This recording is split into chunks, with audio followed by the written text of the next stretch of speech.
Hello viewers, আমার প্রিয় শিক্ষার্থীবৃন্দ এবং সম্মানিত অভিভাবকবৃন্দ সহ যারা এই মুহূর্তে আমার এই অনলাইন ক্লাসটি দেখছেন, সবাইকেই সিলভারডেল প্রিপারেটরি অ্যান্ড গার্লস হাই স্কুলের অনলাইন ক্লাসের পক্ষ থেকে অনেক অনেক শুভেচ্ছা ও অভিনন্দন। আশা করি আপনারা সবাই ভালো আছেন এবং আপনাদের দোয়ায়, সৃষ্টিকর্তার কৃপায় আমিও ভালো আছি। বর্তমান প্রেক্ষাপটে স্কুল বন্ধ থাকায় শিক্ষার্থীদের পড়াশোনা ব্যাপকভাবে ক্ষতিগ্রস্ত হচ্ছে। সেটা কিছুটা পুষিয়ে নেওয়ার জন্যে আমাদের এই অনলাইন ক্লাসের আয়োজন, এবং আশা করি আমার প্রিয় শিক্ষার্থীরা তোমরা খুব মনোযোগ সহকারে এই অনলাইন ক্লাসগুলো দেখবে এবং এগুলো বাসায় প্র্যাকটিস করবে। প্রয়োজনে ভিডিওগুলো বারবার দেখবে, যেন আমরা পিছিয়ে না যাই। আমরা যেন আমাদের এই অনলাইন ক্লাসগুলোকে যতটুকু সম্ভব সর্বোচ্চ গুরুত্ব দিয়ে আমরা এই অনলাইন ক্লাসগুলো মনোযোগ সহকারে করব এবং শেখার চেষ্টা করব। তাহলে আমি আজকে আমাদের নতুন ক্লাসে যাচ্ছি। পর্যায়ক্রমে সবগুলো ক্লাস তোমরা মনোযোগ সহকারে দেখবে। আজকে আমি নবম দশম শ্রেণীর হিসাব বিজ্ঞানের জাবেদা অধ্যায়টি নিয়ে আলোচনা করব। নবম এবং দশম শ্রেণীর জাবেদা অধ্যায়টি নিয়ে আলোচনা করব।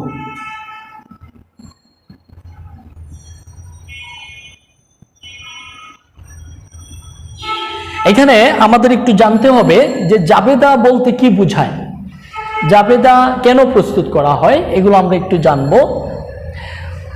তোমরা ইতিমধ্যেই জানো যে প্রতিটি ব্যবসায় প্রতিষ্ঠানে প্রতিদিন অসংখ্য লেনদেন, অসংখ্য ক্রয় বিক্রয় কেনা বেচা লেনদেন হয়ে থাকে। সেই লেনদেনগুলোকে সর্বপ্রথম যে বইয়ে লিপিবদ্ধ করা হয় সেটাকে আমরা জাবেদা বই বলে থাকি। প্রতিটি ব্যবসায় প্রতিষ্ঠানে লেনদেনগুলো সংগঠিত হওয়ার পরে সেটাকে প্রাথমিকভাবে যে বইয়ে লিপিবদ্ধ করা হয় সেটিকেই বলা হয় জাবেদা বই। তো প্রাথমিকভাবে এই বইয়ে লিপিবদ্ধ করা হয় বলে জাবেদা বইকে আবার প্রাথমিক হিসাবের বইও বলা হয়ে থাকে,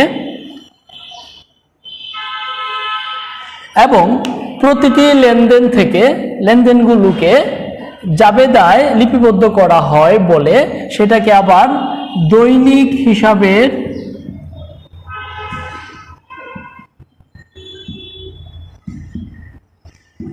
বইও বলা হয়ে থাকে। দেখো তাহলে জাবেদা বইয়ের আরো কি নাম আছে? প্রাথমিক হিসাবের বই এবং দৈনিক হিসাবের বই। তো জাবেদার মধ্যে আমরা সাধারণত একটি ডেবিট থাকে, একটি পক্ষ থাকে ডেবিট আর একটি পক্ষ থাকে ক্রেডিট। তো জাবেদায় আমরা ডেবিট ক্রেডিট নির্ণয়ের নিয়মটা আবার একটু দেখে নেই।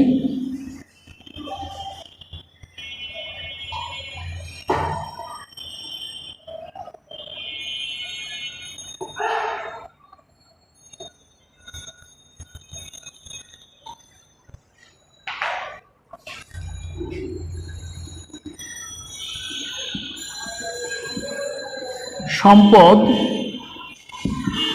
খরচ, দায়, আয়,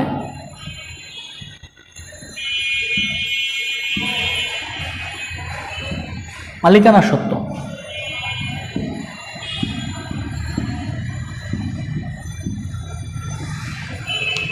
জাবেদায় আমরা ডেবিট এবং ক্রেডিট করে থাকি। তো কোনটা ডেবিট হয় এবং কেন ডেবিট হয়, এবং কোনটা ক্রেডিট হয় এবং কেন ক্রেডিট হয়, সেটা আমরা এখানে শিখে নিব।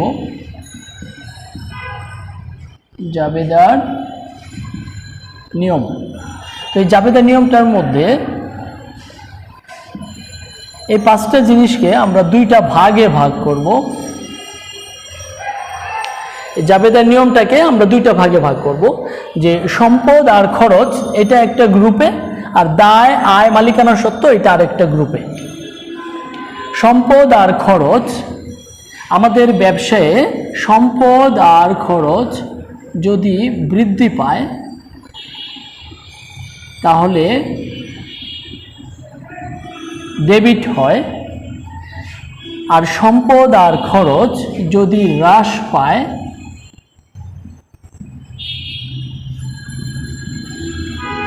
তাহলে ক্রেডিট হয়।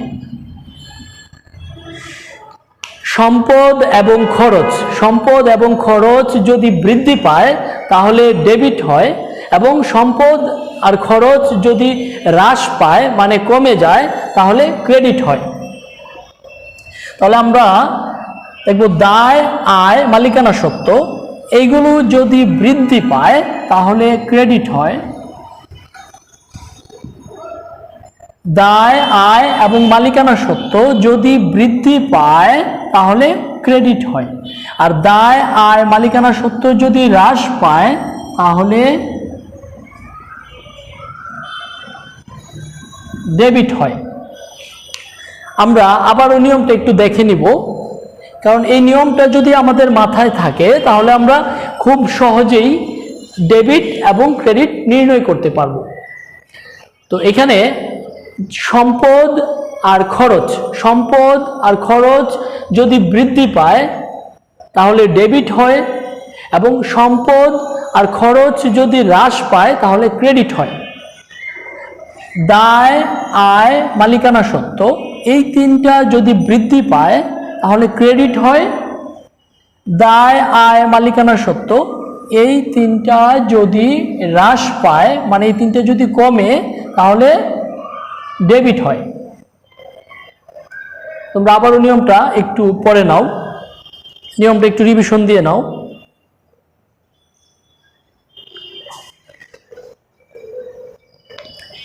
সম্পদ আর খরচ বৃদ্ধি পেলে ডেবিট, দায়, আয়, মালিকানা সত্ত্ব বৃদ্ধি পেলে ক্রেডিট।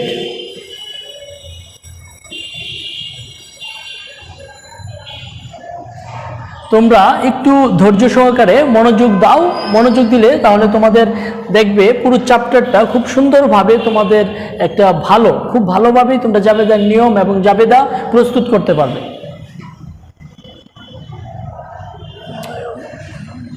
বোর্ড একটু নড়াচড়া করে যার কারণে মুছতে একটু অসুবিধা হয়।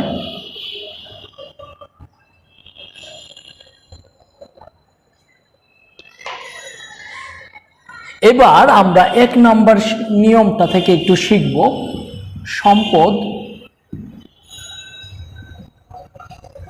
আমরা জানি যে সম্পদ যদি বাড়ে তাহলে ডেবিট। তো আমরা এখানে একটা উদাহরণ দেই, তো উদাহরণের মাধ্যমে আমরা শেখার চেষ্টা করি, তাহলে তোমাদেরও বুঝতে সুবিধা হবে এবং মনে থাকবে।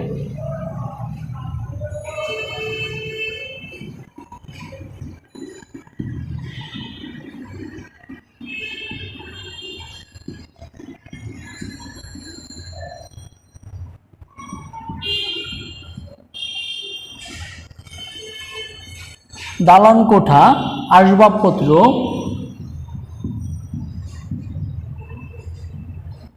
যন্ত্রপাতি,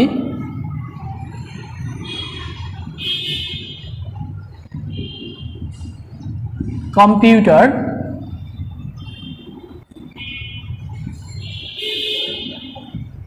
গাড়ি,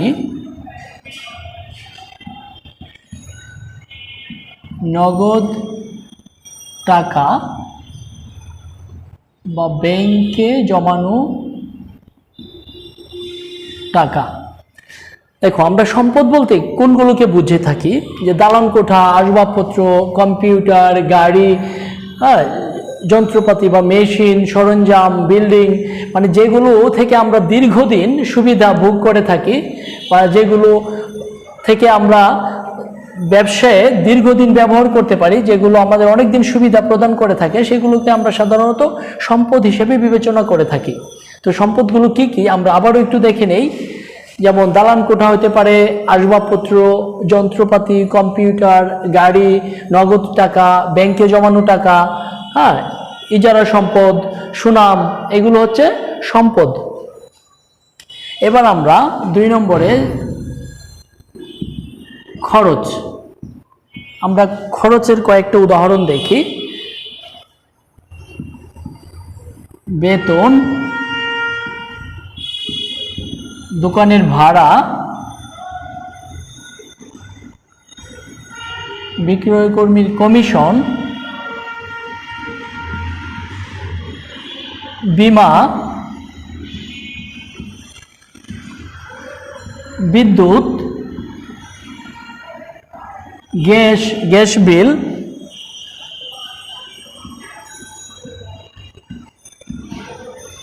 যাতায়াত, ক্রয় ইত্যাদি।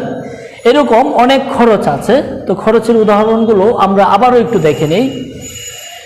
বেতন, ভাড়া, কমিশন, বীমা, বিদ্যুৎ, গ্যাস, যাতায়াত, ক্রয় ইত্যাদি। তো এরকম আরও অনেক খরচ আছে।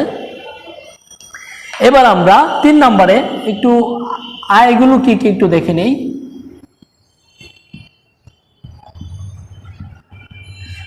দেখো, আমরা চারপাশে বের হলেই দেখতে পাই যে বিভিন্ন ব্যবসায়িক প্রতিষ্ঠান আছে। তো ব্যবসায়িক প্রতিষ্ঠান যে প্রতিদিন বিভিন্ন পণ্য দ্রব্য বিক্রয় করে থাকে, সেটা ওই ব্যবসায়ীর কাছে ওই বিক্রয়টা কি হতে পারে? আয়।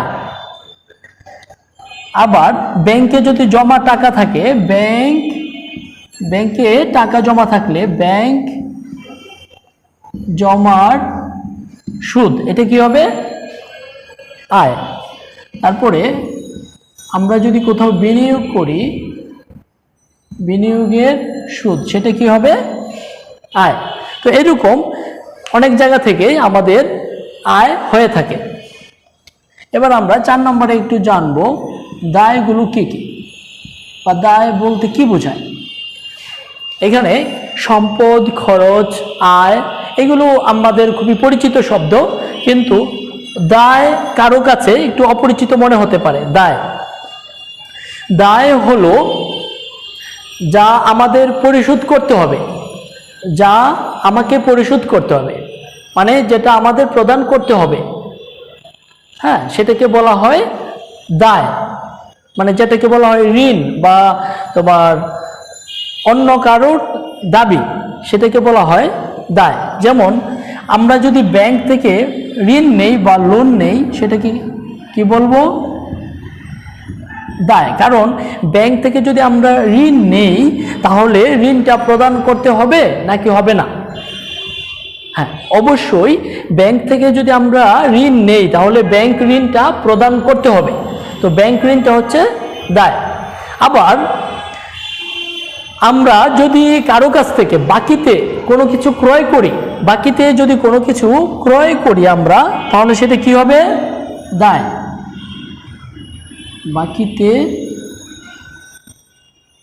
বাকিতে ক্রয়, বাকিতে যদি আমরা ক্রয় করি, তাহলে এটা দায় হবে। আবার আমরা দেখেছি এখানে যে বেতনটা হচ্ছে খরচ বা ভাড়া খরচ, কিন্তু যদি খরচটা বকেয়া থাকে, যেমন মনে করো তোমার 2 মাসের বেতন বকেয়া আছে, তোমার 2 মাসের বেতন বকেয়া আছে, মানে বাকি আছে, যেটা তোমাকে প্রদান করতে হবে, সেটাও কি হবে? দায়। আচ্ছা, এবার আমরা একটু মালিকানা সত্ত্ব সম্পর্কে আলোচনা করব। মালিকানা সত্ত্ব, মালিকানা সত্ত্বটাও একটু নতুন শব্দ তোমাদের। তো মালিকানা সত্ত্ব হলো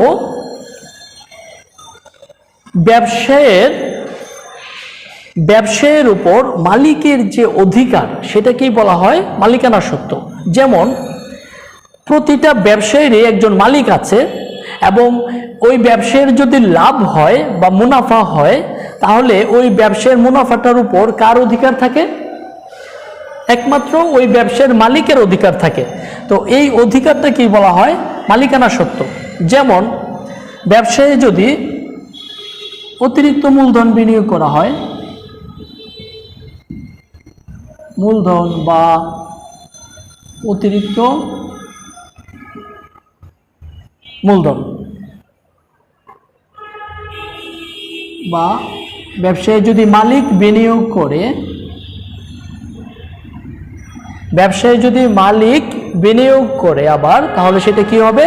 মালিকানা সত্ত্বের মধ্যে পড়ে। তো আমি এখানে আবারও তোমাদের একটু মনে করিয়ে দেই যে সম্পদ আর খরচ এই দুইটা বাড়লে ডেবিট হবে, আয়, দায়, মালিকানা সত্ত্ব এই তিনটা বাড়লে ক্রেডিট হবে। আর সম্পদ এবং খরচ যদি কমে তাহলে ক্রেডিট হবে, আর আয়, দায় এবং মূলধন যদি কমে তাহলে ডেবিট হবে। মানে প্রথম দুইটা আর পরের তিনটা হচ্ছে বিপরীত নিয়মটা।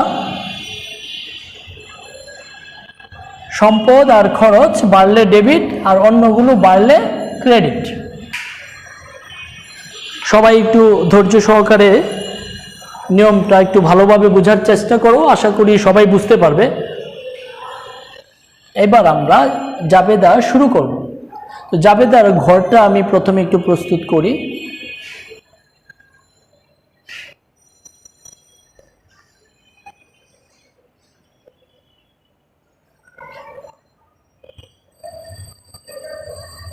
তারিখ, বিবরণ, খতিয়ান পৃষ্ঠা, ডেবিট টাকা, ক্রেডিট টাকা।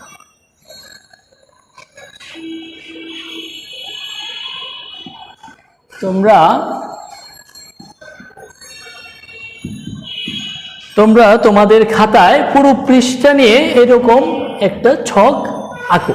জাবেদার ঘরটা তোমরা পুরো পৃষ্ঠা নিয়ে এই ঘরটা আঁকো। তারিখ, বিবরণ, খতিয়ান পৃষ্ঠা, ডেবিট টাকা, ক্রেডিট টাকা।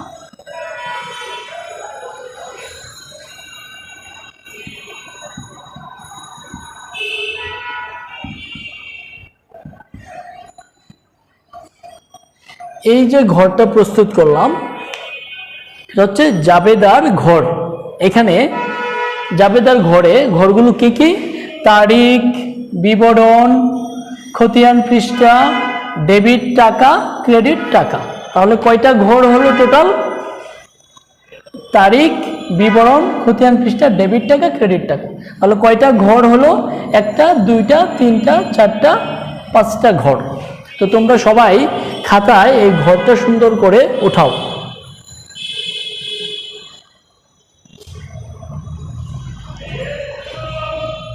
তারিখ, বিবরণ, খতিয়ান পৃষ্ঠা, ডেবিট টাকা, ক্রেডিট টাকা।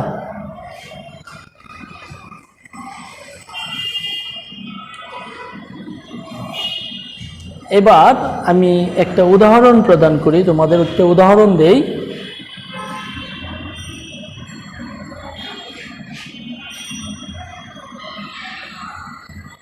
তোমরা খাতায় এই ঘরটা রাখো। আমি আমার বোর্ডে জায়গা নেই বলে আমি এখানে একটা উদাহরণ দিচ্ছি, এই জন্য একটু মুছে নিয়েছি।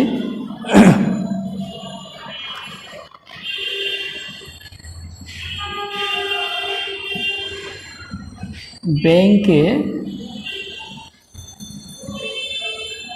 জমা দেওয়া হলো, ব্যাংকে জমা দেওয়া হলো 1000 টাকা। ব্যাংকে জমা দেওয়া হলো 1000 টাকা। তাহলে এটার জাবেদা কি হবে? এবার আমাদের এখানে চিন্তা করতে হবে যে সম্পদ, খরচ, দায়, আয়, মালিকানা সত্ত্ব এই পাঁচটার মধ্য থেকে এইখানে কোনটা আছে এবং বাড়ছে না কমছে সেটা আমাদের দেখতে হবে। ব্যাংকে জমা দিচ্ছি মানে আমাদের ব্যাংক জমা, এটা একটা পক্ষ এখানে। আর ব্যাংকে যে আমরা জমা দিতেছি, কি জমা দিতেছি? নগদ টাকা, নগদ টাকা। তাহলে ব্যাংকে জমা দিতেছি, আমরা নগদ টাকা জমা দিচ্ছি। তাহলে ব্যাংকে জমা টাকাটা কিসের মধ্যে পড়ে? ব্যাংকে জমা টাকাটা, মনে করো তুমি 1000 টাকা ব্যাংকে জমা দিলা, তাহলে ব্যাংকে জমা টাকাটা তোমার, এটাকে তুমি কি হিসেবে দেখবা? সম্পদ, খরচ, দায়, আয়, মালিকানা সত্ত্ব। অবশ্যই ব্যাংকে জমা টাকাটা তোমার কাছে এটা সম্পদ। আর নগদ টাকাটা যে তুমি জমা দিয়েছো, এই নগদ টাকাটা কিসের মধ্যে পড়ে? এটা কি সম্পদ, না দায়, আয়, না মালিকানা সত্ত্ব? অবশ্যই নগদ টাকা সবসময়ই সম্পদ। তাহলে আমাদের এখানে এই ব্যাংকে জমা টাকাটা এটাও সম্পদ, আবার নগদ টাকাটা সেটাও সম্পদ। কিন্তু এখানে আমাদের দেখতে হবে এই সম্পদটা বাড়তেছে না কমতেছে। ব্যাংকে জমাটা, ব্যাংকে জমা সম্পদটা বাড়ছে, প্লাস, এটা প্লাস হচ্ছে। আর নগদ টাকা যে সম্পদটা সেটা মাইনাস হচ্ছে, মানে হ্রাস পাচ্ছে।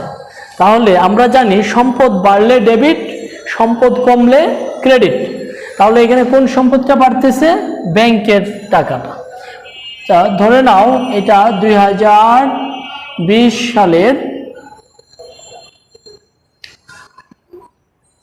মার্চ মাসের 1 তারিখের লেনদেন। তাহলে ব্যাংকে টাকা বাড়তেছে, তাই ব্যাংক হিসাব ডেবিট, এবং আমাদের নগদ টাকা কমে যাচ্ছে, তাই নগদান হিসাব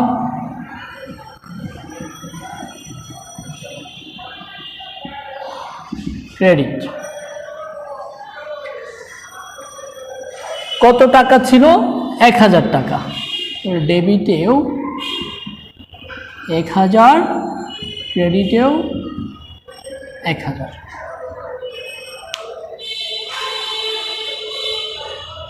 আমি আবারও এটা রিপিট করছি, দেখো, ব্যাংকে জমা দেওয়া হলো 1000 টাকা, ব্যাংকে টাকাটা বাড়তেছে আর নগদ টাকাটা কমতেছে, তাই ব্যাংক হিসাব ডেবিট, আর নগদ টাকাটা কমে যাচ্ছে, তাই নগদান হিসাব ক্রেডিট। প্রতিটা জাবেদায় ডেবিট ক্রেডিট লেখার পরে এখানে সংক্ষিপ্ত আকারে একটা ব্যাখ্যা দেওয়া হয় বা কারণ দেওয়া হয়। যেমন এখানে আমরা দিতে পারি, যেহেতু নগদ টাকা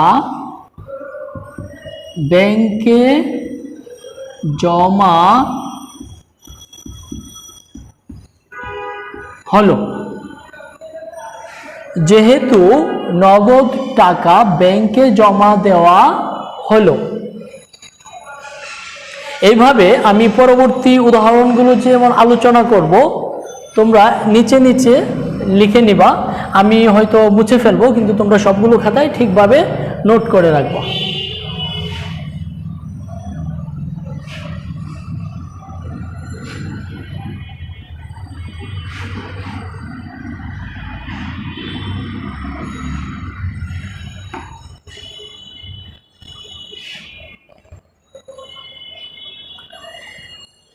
এবার আমি আরেকটা উদাহরণ দেই।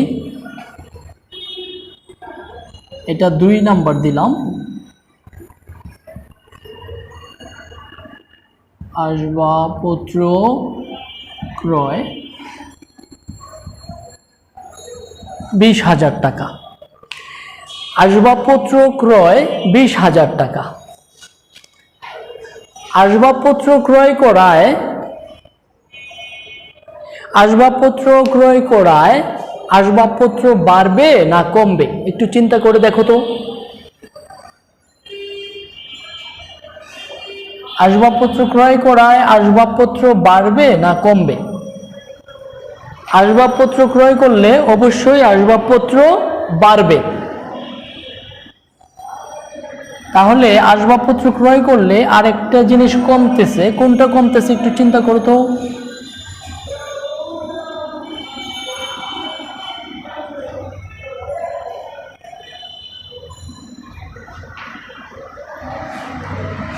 আসবাবপত্র ক্রয় করতেছি, ধরে নাও আমি একটা চেয়ার কিনে আনলাম, সাপোজ একটা চেয়ার কিনে আনলাম বা একটা টেবিল কিনে আনলাম বা অন্য যে কোনো একটা আসবাবপত্র কিনে এনেছি, তাহলে আসবাবপত্র বাড়বে না কমবে? অবশ্যই আসবাবপত্র কিনে আনলে আমাদের আসবাবপত্রটা বাড়বে, বৃদ্ধি পাবে। তাহলে আসবাবপত্র যে কিনেছি আমরা 20,000 টাকার, তাহলে আসবাবপত্র কেনার সময় আমরা আরেকটা জিনিস প্রদান করেছি। কি প্রদান করেছি একটু চিন্তা করো তো। আসবাবপত্র ক্রয় করার সময় আমরা আর কি প্রদান করেছি? নগদ টাকা 20,000 টাকা। আমরা যদি দোকান থেকে আসবাবপত্র কিনি তাহলে আমাদের কি প্রদান করতে হবে? টাকা তো প্রদান করতে হবে, তাই না? টাকা ছাড়া তো তারা আমাদের আসবাবপত্র দিবে না। তাহলে টাকা কমবে না বাড়বে? টাকা কমবে। তাহলে আসবাবপত্র বাড়তেছে, নগদ টাকা কমতেছে। এবার আমাদের বুঝতে হবে যে আসবাবপত্রটা কিসের মধ্যে পড়ে। আবার আমরা নিয়মে চলে যাব। আসবাবপত্রটা কি সম্পদ নাকি খরচ নাকি দায় নাকি আয় নাকি মালিকানা সত্ত্ব, কোনটা? আসবাবপত্রটা আমরা আগেও দেখেছি যে আসবাবপত্র সম্পদ। আর এই নগদ টাকাটা কিসের মধ্যে পড়ে? নগদ টাকা এটা কিসের মধ্যে পড়ে? এটাও সম্পদের মধ্যে পড়ে।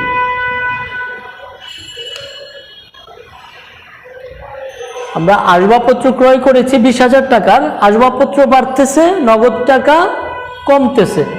এখানে আসবাবপত্রটাও সম্পদ, নগদ টাকাটাও সম্পদ। তো এখানে আমরা দেখতে পাচ্ছি একটা সম্পদ বাড়তেছে আর একটা সম্পদ কমতেছে। তো এখানে বাড়তেছে কোনটা? আসবাবপত্র।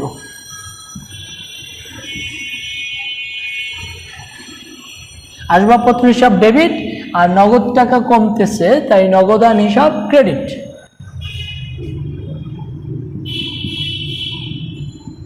যেহেতু নগদে আসবাবপত্র ক্রয় করা হলো,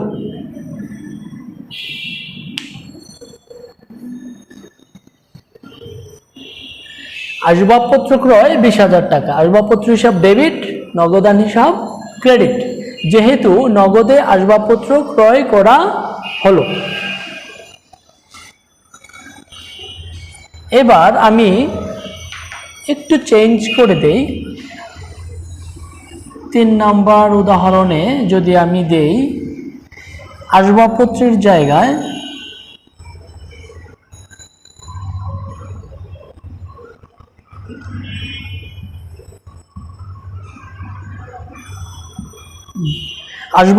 জায়গায় যদি আমি দেই যন্ত্রপাতি ক্রয় 20,000 টাকা, যন্ত্রপাতি ক্রয় 20,000 টাকা, তাহলে যাবে তো কি হবে?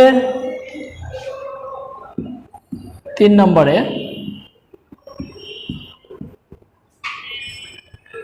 যন্ত্রপাতি হিসাব ডেবিট,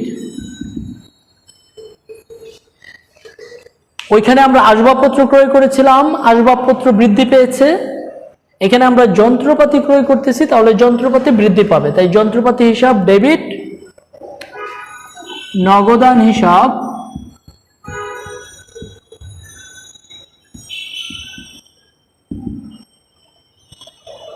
যন্ত্রপাতি হিসাব ডেবিট, নগদান হিসাব ক্রেডিট। এটার কারণটা কি হবে? যেহেতু নগদে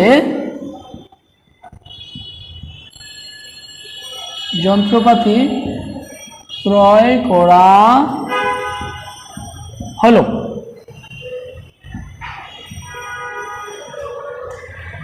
যন্ত্রপাতি হিসাব ডেবিট, নগদান হিসাব ক্রেডিট।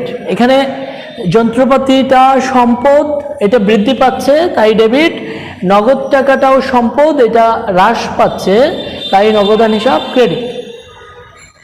এবার যদি আমি এটাকে একটু চেঞ্জ করে দেই অন্য আরেকটা,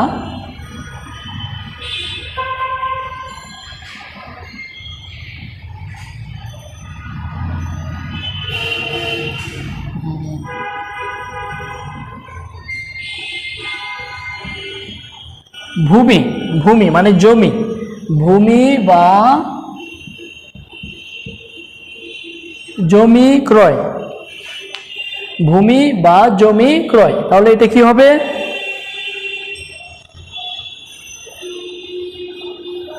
ভূমি বা জমি যে কোনোটাই লেখা যায়, এখানে সম্পদের নামটা লিখতে হবে। জমি হিসাব ডেবিট হবে আর নগদান হিসাব ক্রেডিট হবে। এবার এখানে যদি এটা আবার আমি একটু চেঞ্জ করি,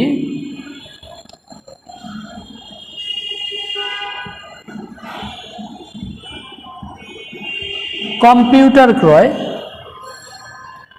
যদি আমি এখানে দেই যে কম্পিউটার ক্রয়, তাহলে কি হবে?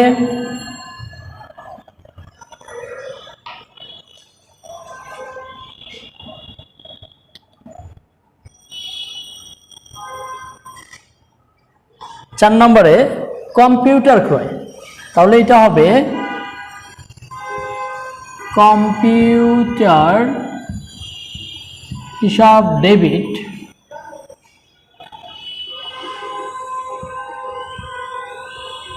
নগদান হিসাব ক্রেডিট। দেখো, কম্পিউটার ক্রয় করলে কম্পিউটার হিসাব ডেবিট নগদান হিসাব ক্রেডিট, যন্ত্রপাতি ক্রয় করলে যন্ত্রপাতি ডেবিট নগদান ক্রেডিট, আসবাবপত্র ক্রয় করলে আসবাবপত্র ডেবিট নগদান ক্রেডিট। কারণ সম্পদ বাড়তেছে এবং সম্পদ কমতেছে। কিন্তু এখানে যদি আমরা কম্পিউটারের এখানে অফিস সরঞ্জাম দেই তাও হবে অফিস সরঞ্জাম। কম্পিউটার ক্রয় এটা আগে অফিস সরঞ্জাম হিসাব নামে ডেবিট করা হতো, কিন্তু এখন কম্পিউটারকে একটা বড় সম্পদ হিসেবে বিবেচনা করে কম্পিউটারের নামেই কম্পিউটার হিসাব ডেবিটও দেওয়া হয়। অনেক বইয়ে দেখবা কোনো বইয়ে কম্পিউটার হিসাব আছে, কোনো বইয়ে অফিস সরঞ্জাম হিসাব আছে, তুমি যেটা দিবে সেটাই রাইট। কম্পিউটার হিসাব বা অফিস সরঞ্জাম হিসাব ডেবিট, নগদান হিসাব ক্রেডিট। তাহলে আমরা সম্পদ নিয়ে বেশ কয়েকটা উদাহরণ দেখেছি, এবার আমরা খরচ নিয়ে কয়েকটি উদাহরণ দেখব।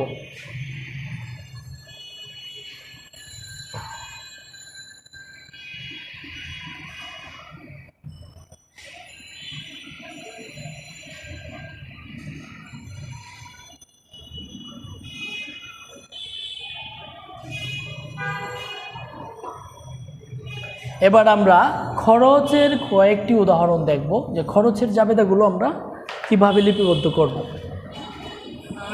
এক নম্বর উদাহরণে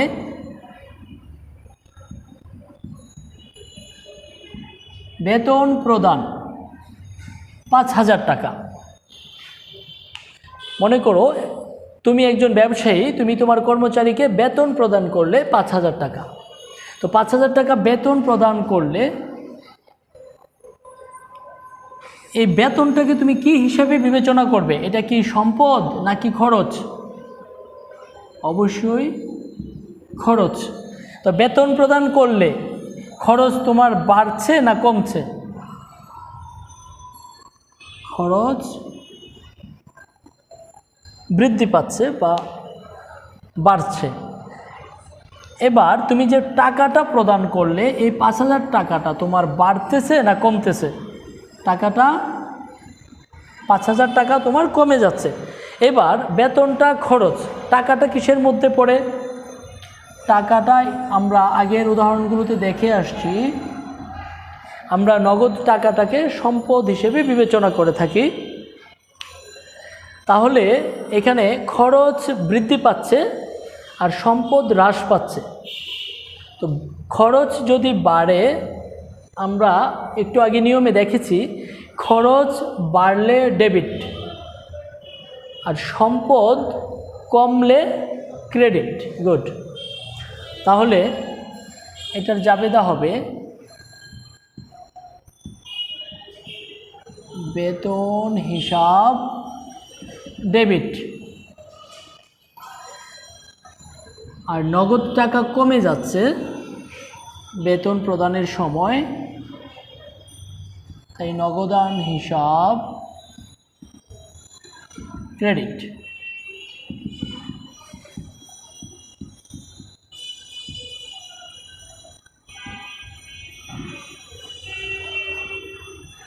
জাবেদার এই ব্যাখ্যাটা সবসময় যে সেম হতে হবে এরকম কোনো কথা না, জাস্ট এইখানের কারণটা তোমার মতো করে লিখলেই হবে।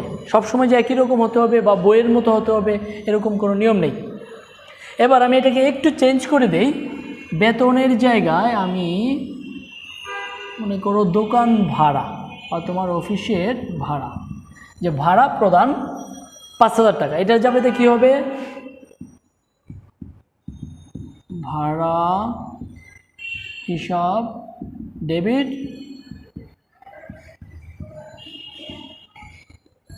অবদান হিসাব ক্রেডিট। ভাড়া প্রদান 5,000 টাকা, ভাড়া খরচ ডেবিট, নগদ টাকা কমে যাচ্ছে মানে সম্পদ কমে যাচ্ছে, তাই নগদান হিসাব ক্রেডিট।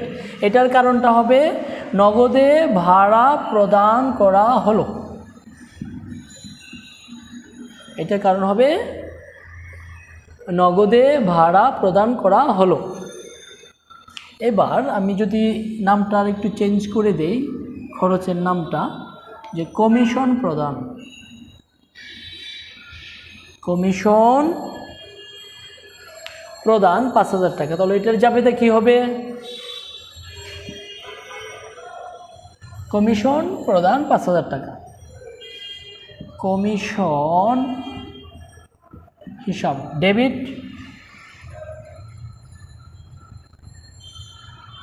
নগদান হিসাব ক্রেডিট। কমিশন প্রদানের সময়ও আমাদের নগদ টাকা কমছে, তো নগদ টাকা কমলেই নগদান হিসাব সবসময় ক্রেডিট হবে। নগদ টাকা যদি আমাদের কমে যে কোনো কারণে, নগদ টাকা কমলেই সম্পদ কমছে, তার মানে নগদান হিসাব ক্রেডিট। এবার এটা যদি আমি আরেকটা নতুন উদাহরণ দিই, এখানে কমিশনের জায়গায়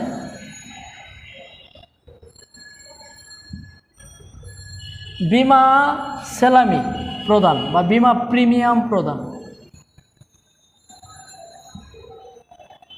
বিমা প্রিমিয়াম প্রদান বা বিমা প্রদান, তাহলে এটার জাবেদা হবে বিমা হিসাব ডেবিট নগদান হিসাব ক্রেডিট। আমার শিক্ষার্থী বন্ধুরা, প্রিয় শিক্ষার্থীরা, আশা করি তোমাদের এই নিয়মটা বুঝতে কোনো অসুবিধা হচ্ছে না। তোমরা বাসায় যদি আবার নিয়মগুলো প্র্যাকটিস করো, যে সম্পদ বাড়লে ডেবিট, খরচ বাড়লে ডেবিট, আর সম্পদ কমলে ক্রেডিট, খরচ কমলে ক্রেডিট, আর বাকি তিনটা এটার বিপরীত। তো আজকের ক্লাসে সম্পদ আর খরচ এতটুকুই আমি রাখবো। পরবর্তী ক্লাসে বাকিগুলোর নিয়মগুলো একদম ডিটেলস তোমাদের বুঝিয়ে দিব। তোমরা যারা এই ক্লাসগুলো করবে, অনলাইন ক্লাসগুলো, আমি সর্বোচ্চ চেষ্টা করব যেন তোমরা অনলাইনেই 100% এই নিয়মগুলো বুঝতে পারো, এবং আমরা সবাই বাসায় নিরাপদে থাকব। এবং এই করোনাকালে আমরা সরকারি নিয়মগুলো এবং আমাদের বাসায় পরিবারের সকলকে নিয়ে, ছোট বড় সবাই সবার কথা মেনে চলব, এবং আমরা একজন আরেকজনকে হেল্প করব, এবং নিজের দায়িত্বটা, তোমাদের এই পড়াশোনাটা, এই গুরুত্বপূর্ণ সময়টা তোমাদের খুব ভালোভাবে কাজে লাগাতে হবে। তাহলেই আমাদের এই অনলাইন ক্লাসের, আমাদের এই প্রচেষ্টা, আমাদের পরিশ্রম সার্থক হবে। সবাই ভালো থাকবে, দেখা হবে পরবর্তী ক্লাসে। ধন্যবাদ সবাইকে।